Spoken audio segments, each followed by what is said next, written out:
You know, if the filmmaker's goal behind this movie was to put the audiences through hell like the characters, mission accomplished.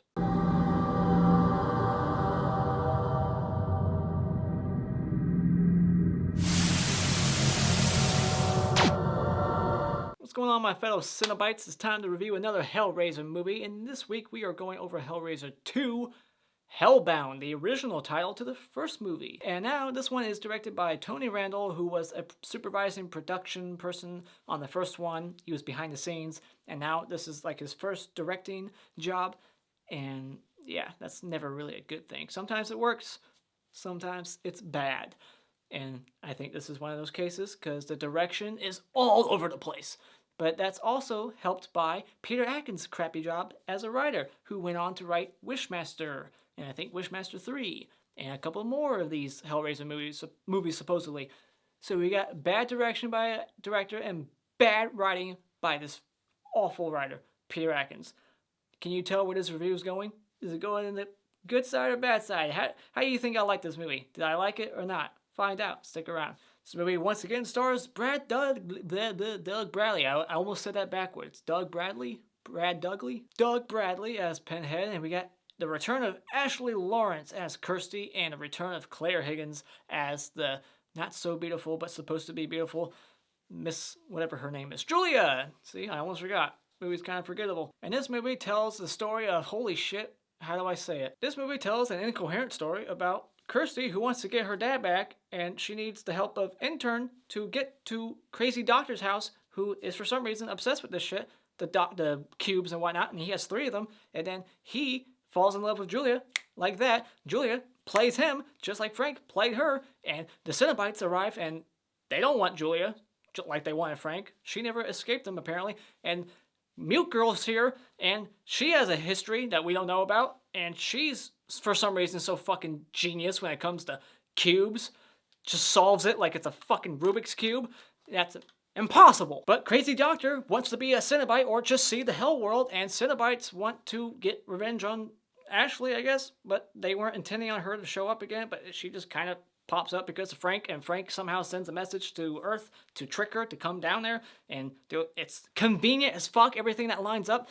Oh my god. Understanding the story of this movie, like the third act and what's going on, is harder than solving this Rubik's Cube. And I can prove it to you, because I could probably solve this thing within 5 minutes. I watched this movie for what felt like 2 hours. Still have no idea why certain things were happening throughout that movie. I'll prove it to you. It's very easy.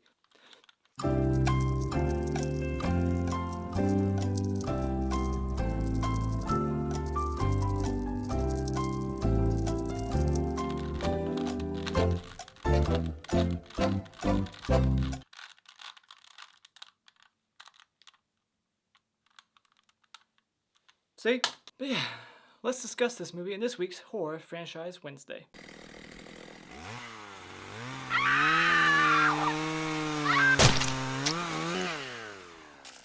Hellraiser 2. Alright, the positives I will quickly give this movie is that it picks up right after the first one, and we even get like this Friday the 13th type montage where it's like, here's what happened at the very end. So it's like, oh, picking up right after part 1. You got cast continuity, you got Ashley Laurence back, you got Claire Higgins back, you even got Oliver Smith playing Skinless Frank once again, and this other mental patient. Thought that was pretty cool. We even get to see Pinhead, played by Doug Bradley, as a human. We get to see what he looked like before and how he became Pinhead. It's just a bunch of nails quickly being hammered on his face for some reason. He just becomes a Cenobite. And I will say, I think Kirsty's a little bit better performed this time by Ashley Laurence as opposed to part 1, where I felt like it was kind of weak in some spots. I think she does a little bit of a better job in this one because she is emotionally like wrecked throughout most of this film, and she does a pretty decent job. And we got Christopher Young as the music composer once again. And interesting fact, he supposedly put the Morse code for God in the score when they go into like the hell world. So I thought that was interesting, just throwing that out there. And I do not have a favorite shot. I didn't find anything that stood out in this movie because it's just not well directed and it's not very well at all, period. Now let's talk about the cons. The biggest con is that this movie has sloppy fucking writing and a very incoherent story narrative where it's just like, why is this happening? And the third act drags out for so long. It feels like a 2-hour movie. I checked the time code. the time bar, like towards the very end. I was like, holy shit, this is only an hour and a half long. It feels so long. Even the first act of the movie kind of drags a bit, and then when things start to kick off, it's interesting for a little bit, but that's only because it's kind of repeating what the first one does. This movie, all it does is just it repeats very quickly for like 15 minutes or so, 20 minutes, the whole story of part one. It just copies the story of part one for a little bit with Julia, and she gets these bodies very quickly, and she gets her flesh back, and then that story is repeated and done, and then we got all this time left to do a new story, and it's not interesting at all because the characters are not built up properly. They're not interesting. We don't know enough about them. We just know they're fucking crazy. Puzzle Master, Kirsty from part one. Who Kirsty? She is like useless in this movie. What does she do? Like, I feel like that one girl is smart enough to make it out of there on her own. This movie should have just been crazy doctor with mute chick. Kirsty, her whole journey is basically pointless by the end of it because she somehow got tricked by Frank, or Frank was somehow sending a message up there like, come get me, I'm your daddy, come to daddy. And then she comes to daddy, and then it wasn't really her dad, and then that was the whole point for her going there. And the balls on her to even think that she could make that journey and come back. And it's just so convenient. Like, you're telling me that out of all the fucking places in the world that she could go to be like a patient at a hospital, it's the one with a doctor who for some reason, no explanation needed or given, but really it is needed, but it's not given, nothing is given. He has all these cubes, he knows about them, he's studied their history, he's obsessed with it, he's obsessed with spiritual stuff and the spiritual world. He wants to find out what this hell world looks like and meet the Cenobites and I guess become one? I don't know. But really, she bumps into that person at her hospital, lives in the same state, country, city, everything like all lined up perfectly, and guess who her roommate is next door? Crazy box lady who knows how to solve these boxes, picking up one for... It's bullshit. She just solves them like that. Like that. Like, any person, no matter who the fuck you are, like, how is she so special? You give a Rubik's Cube to anyone who's never seen one before in their life, or touched one, they're not going to solve it like that. It's impossible. But she solves these things, knows how to do it, and she solves it. The Cenobites come in, and they don't kill her for some reason, because I guess she solved it the right way, so she's untouchable. Why don't they kill her? They throw in a character who's like this intern or like some doctor who's new there and is basically the student of the crazy doctor. And his only role is to get Kirsty to crazy doctor house where mute girl has been kidnapped to do this fucking boxing and open up the gates to the hell world so that the crazy doctor can go explore the hell world. So character A is to get character B, Kirsty, to character C, crazy doctor, and then he's killed as soon as he's not needed no more. So he's completely useless. It's the only thing that kind of tied to get Kirsty to this other character who she didn't know was crazy. Like, he conveniently overhears the phone call about, the doctor's on the phone like, I want that mattress because I, for some reason, know what it's capable of. And Kirsty, for some reason, knows what it's capable of. Oh, makes no sense. How the fuck would she know? The script was just so bad that even Andrew Robinson didn't come back to reprise his role, and they were going to have him in it. He was like, nope. This movie did come out 1 year after the first one, so therefore, that's a big red flag right there. Like, Halloween 4 to 5, you see what happens when it's 1 year later, right? But not only is the story incoherent and not interesting at all, it's not entertaining like the first one. There's no gore gags, there's nothing. Like, you just see the same thing. You see Julia being skinless like Frank, and that's the only thing that gets repeated. Everything else is like, all right, this person gets, the thing through the neck and the blood sucked. We just get a repeat, and there's nothing new or creative about it. And then they bring back the Cenobites. All of them except for Doug Bradley are gone. So Doug Bradley's back, but they even recreated the look of like the Chatterer one. He has like eyes in one moment or something, and his head looks a little weird. And the makeup effects aren't done by Bob Kane again. There's some other makeup effect company that didn't do a good job that much at all. Julia stands out as the major thing that they probably spent all their time and money and budget on, and everything else they're like, we'll put some money in there, we'll try a little bit, but let's just focus on Juliet and that's it. And then we'll spend all of our other money on digital effects and like fast moving clouds and, you know, lightning bolts and things like that, and poor digital effects in this shitty, ugly, dull hell world. When you think of hell, you do not picture what they give you at all. It looks like a fucking poster that you would hang on a wall of like hallways and like staircases, like mazes. It's just a giant maze, and it's not interesting at all. It's not creepy or scary. This movie has an even tone. It's not it should have been a comedy, because really, like, they introduced this extra Cenobite, the crazy doctor, who just turns into a Cenobite for some reason. I don't know. Like, did he want to become one? I don't know. But what he turns into is funny. When you see it, you're not like, oh shit. You're like, really? That's what they drew on the drawing board? Like, what should we make him look like? Well, let's have these stop motion, ugly ass plants come out of him that can make different tools. Interesting on paper, but poorly executed on film. Another thing I noticed is that the audio is not, it's bad. It's not terrible, but it's a step down from the first one. Like, the audio quality is weird. Like, the music drowns out anything that the Cenobites say, because when they show up, the music kicks in, and then you don't hear what the fuck they're saying, especially the new Cenobite. I didn't hear one word he said, and he says a decent amount when he encounters them. I'm like, and there's no captions on the movie. I went for it. I was like, I need it. I can't understand. And there's no captions. So I was left ear blind to the movie. I was like, I don't know what's being said. Is there something important being said? I hope not. But also every scene, almost every other scene, especially at the hospital, there's just rattling noises in the background. Things like vibrating metal pipes, and just every background noise available on set was in the recording. There was no remixing. There was no ADR. Everything is like in the mic.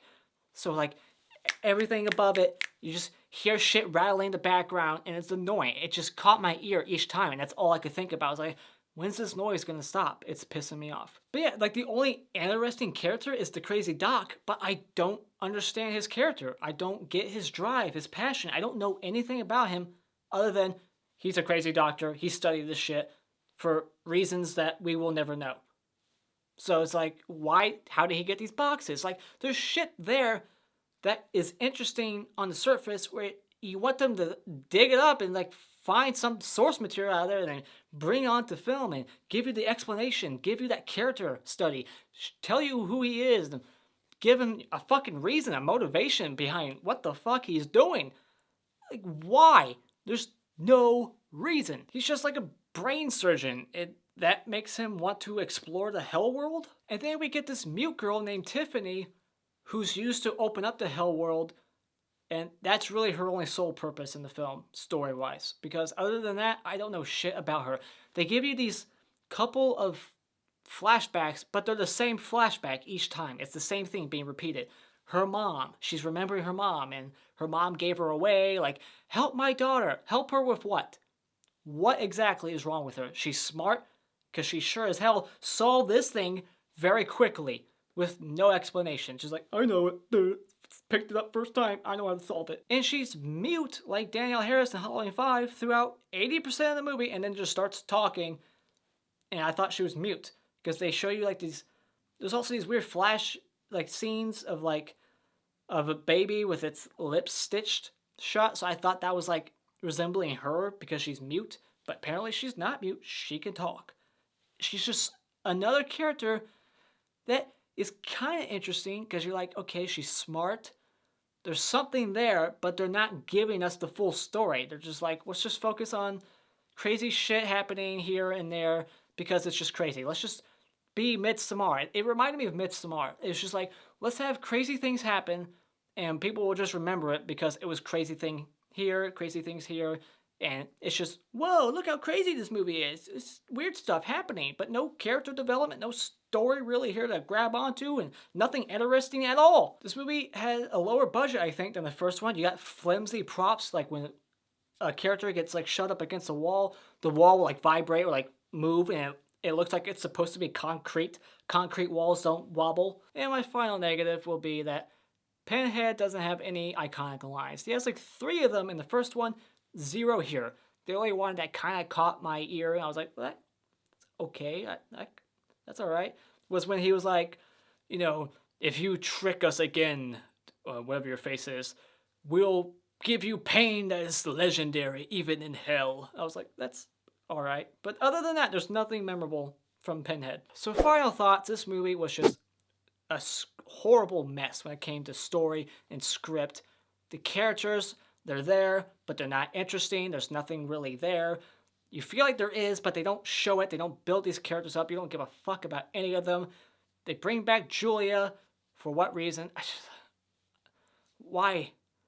The Cenobites aren't even looking for her. Why not? They were looking for Frank, not her. Why is she so special? It's just dumb. The movie was awful. I do not watch it. There's really nothing to be gained from this experience. So when it comes to Hellraiser to Hellbound, this movie is really wasted time.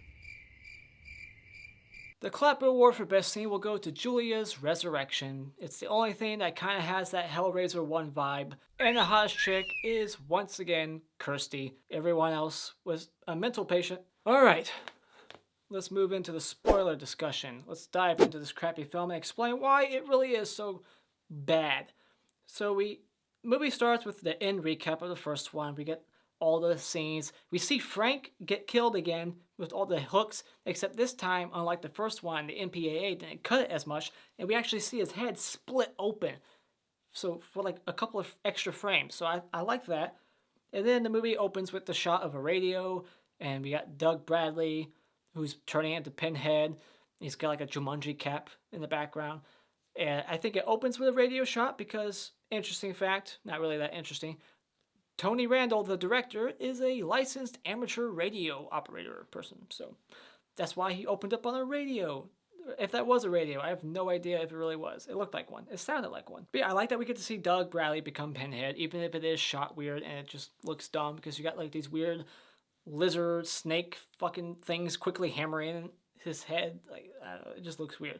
And then here's continuity being thrown out the window. The house is still standing.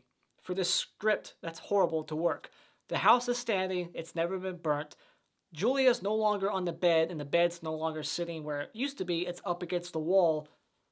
And now there's a cop in there getting the bed for evidence, and then the cop like shoots a corpse like 6 times. Like he just shoots his whole clip into the corpse. And then Kirsty is explaining the first movie, and somehow she has the knowledge of how like Frank came back. Like, it was the blood, and he needed more bodies. Like, I understand she saw Julia bringing the third victim over, and then she saw Frank, like, with his hand in him, so I guess she saw that. But whoever explained to her how it all started? Like, she, like, gives the whole story. It's like, okay, you might know that, but you shouldn't know that information or that information. And then she's like, the mattress! She died on the mattress! The Cenobites killed her on the mattress! Get rid of it! Burn it! She might come back again. It's like, how the fuck do you know that? And then we meet the puzzle master, Tiffany. And she's just a puzzle master. She knows how to solve puzzles. And that's all we know about her from beginning to end. But we meet her because Kirsty leaves her room after being investigated or interrogated by the homicide detective. And that's something that's never brought up again. Even at the very end, when they walk out of the hospital after somehow escaping that hell maze, they just walk out of the hospital, both patients of this psychiatric place, just walk out in completely new outfits. They just walk out like they got released. Really? You're not still being like you're not still a suspect in that homicide case? There's new bodies now, probably connected to you because you were there wearing that woman's skin. Like, seriously, it's a mess. Like, her door's not even locked. So I'm stuck here wondering, like, is she forced to stay here? Because it's not looking that way to me at all. She can walk out at any moment. Where would she go? I don't know. But anywhere's better than a psychiatric ward where they'll most likely feed you pills that make you go insane even more. And then we get Kyle, who eavesdrops on the doc and finds out that the doc is getting that mattress to his house. And that piques his interest enough to go, I'm going to go break into the doc's house. Because I'm very interested in why he wants the bloody mattress there for some reason. So he goes there, witnesses a death, because the doctor, he's getting all these like expendable like no one will give a shit patients from the mental institution, like below ground, the ones that everyone's just forgotten about, that are way beyond crazy. Like, get him off me! Get him off me! And there's nothing there. Those type of people. Throws him in there, feeds him to Julia. And it takes 8 bodies for Julia to get her flesh back. Just want to point that out. It took 3 or 4 for Frank. But yeah, in this one, we find out that there's multiple cubes. I said at one point in my first review, like, you know, is there multiple cubes or something? Like, how did the Cenobites lose track of Frank? Are they torturing multiple people from multiple cubes? Turns out, yep, there's multiple cubes. But yeah, then Kyle, he goes back and he tells Kirsty, like, the doc's crazy. There's this chick that came out of a mattress, and that's when Kirsty's like, oh my gosh, I can go there and somehow find my way into the hell world and rescue my dad. You're crazy. I like when Julia's like, I'm cold. It's like, no shit. You have no skin or body fat. And then Kyle goes to the house with Kirsty. They get separated somehow. Kyle's upstairs. And he gets killed off like that because he's no longer needed for the story. So, just very quickly. And he never, like, questions, like, why Julia's there. It's like, whoa, person who I don't recognize is in this doctor's house. He's not married. He should know if he's married or not. Like, he doesn't even question why she's there. And then when he's in the room and all the bodies are there, judging from her reaction, she's probably responsible for what you see. Like, he just doesn't panic. He doesn't fight back. He just sits there and then, like, starts, like, it's almost like she puts, like, a love spell on him for a brief moment. And he just kind of, like, gets frozen. And then she, like, kisses him and kills him. And then the doctor, he kidnaps Tiffany, the mute girl. He brings her to the house to solve the box. Meanwhile, Kirsty gets knocked out by Julia, and they don't kill her. They don't tie her up. They just leave her there to fuck up their plan later on. If she even does fuck up their plan. Like, what does she do? Nothing. Ugh, whatever. But the little girl, she opens up the hell world. The Cenobites come out. They say a line or two. They reveal their shitty makeup this time. Not on par with the first one. Even the girl Cenobite, she's a different actress and she sounds different. It's awful. Even Pinhead sounds a little different. They didn't use the same voice modulator, the same voice changer thing. But they completely leave her alone. They just walk in and then they walk back out. And the whole house, I guess, of the docks just turns into a hell world. And they go in this opposite direction and now they're in this fortress and like forest and some shit. And all of a sudden everything kind of becomes like a carnival. Like I said, it's just like weird shit for the sake of being weird. But then this is when the Julia, she betrays the doc. She's been using him. What a surprise. She pushes him into what I call the Cenobite salon, where they do a makeover on you and they make you a Cenobite. They, you know, queer eye for the straight guy type of shit. Like, all right, let's bring you in and make you fashionable in this hell world. So they put like these 3 wires across his face and they turn him into a plant monster. It's awful. And then Kirsty, she finds out that somehow Frank sent a message to Earth, tricking her to come down there. And but she finds out it was Frank, not her dad Larry, who sent that message. And then he's like, "Come to daddy," once again. And there's all these, bodies and whatnot with like chicks underneath them. They're bloody corpses, just kind of like moving. They got blankets over them, white sheets, all for kind of like a visual, I guess. It's kind of creepy. But the movie is just kind of like so bad at that point that you don't see that for what it's trying to be. You're just like, whatever, it's just another weird thing. And then she just takes the blanket on this one, like, I guess it's like gurneys or like furnaces that you would cremate bodies in. That's what the room is. She takes a blanket, throws it on a candle, it ignites, and then the whole fucking room ignites because why not? And then it just burns all of Frank's skin off, back to skinless Frank once again. And then Julia comes in and gets payback. She stabs Frank with like her fist right in his gut and kills him. I was like, all right, she got payback. I guess I like that. She deserved that revenge. But then Julia chases mute girl Tiffany and Kirsty through this maze of hell, this hell maze. And then all of a sudden, out of nowhere, one of the halls is like a giant vacuum and it starts sucking. And they're like holding on for dear life. And then Julia, she gets sucked out of her skin.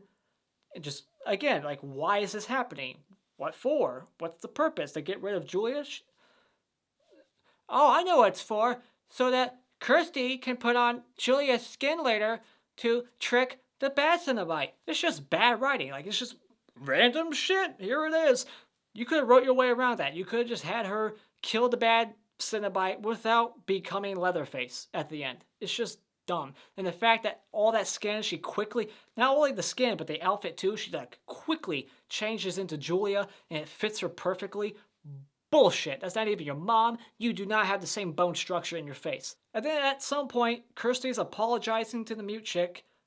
And I'm like, for what? Apologizing for what? You have no fault for why she's there. You are not at fault at all.